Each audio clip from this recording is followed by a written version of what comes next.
ئەمڕۆ لەگەڵ کوڕاناتینەوە پاسێ بەرەو ڕوومانات ئەوە شانی دایا بوو سایەقە کەسی ئافرەتی تیا و پاسەکە سێکشی گەنج بوون ئەم لەگەڵا بوو ئەوە شانی دا هەوای شانی ڕۆشت و هەر سێکیان لە دەوریان قسەی بۆ کردن و پێکەنین والله ئەو ئافرەتانە وا پێکەنین بۆی و بۆیانە سەنەوە قەسەم باڵا سبەینە شوو بکەن بۆ مێردەکانیان وانی یعنی دانیشە بە دیار گۆرانی بێژێکی پیاوەڕدەنی خۆشە گوێی لێگرم ژنەکەی کچەکەی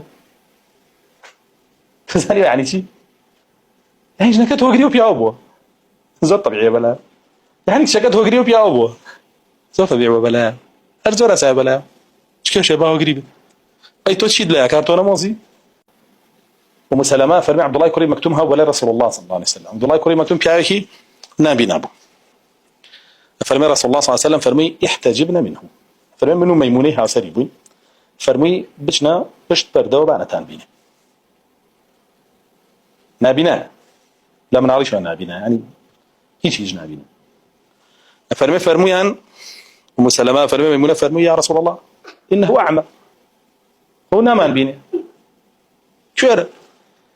فرمي إن كنا ترونه إيوه يبينن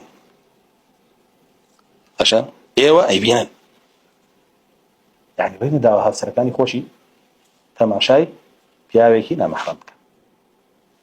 أو أتي تطبيق كله تجني لها وسلاني رسول الله باكتر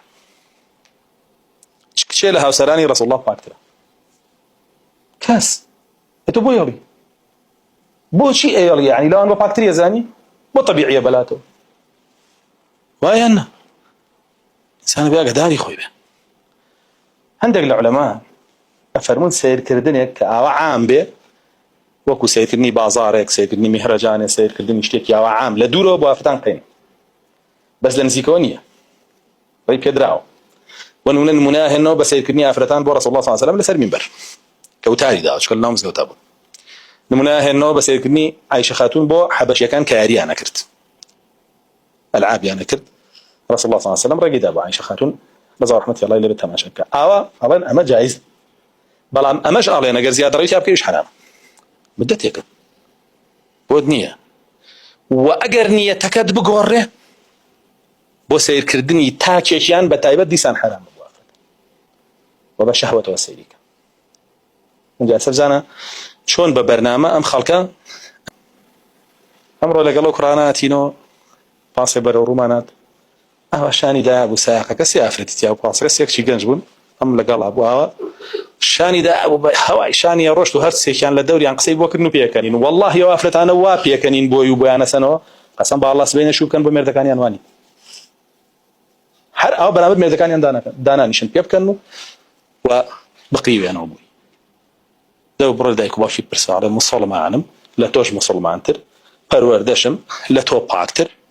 هەر زۆر بڕۆ عەلەی سەحابەش پاکتر ئەوەش ئەعتیادی لەکوێ دینە ئەعتیادیە دار لەکوێ دینە ئەعتیادیە برە وەرە بۆم بێن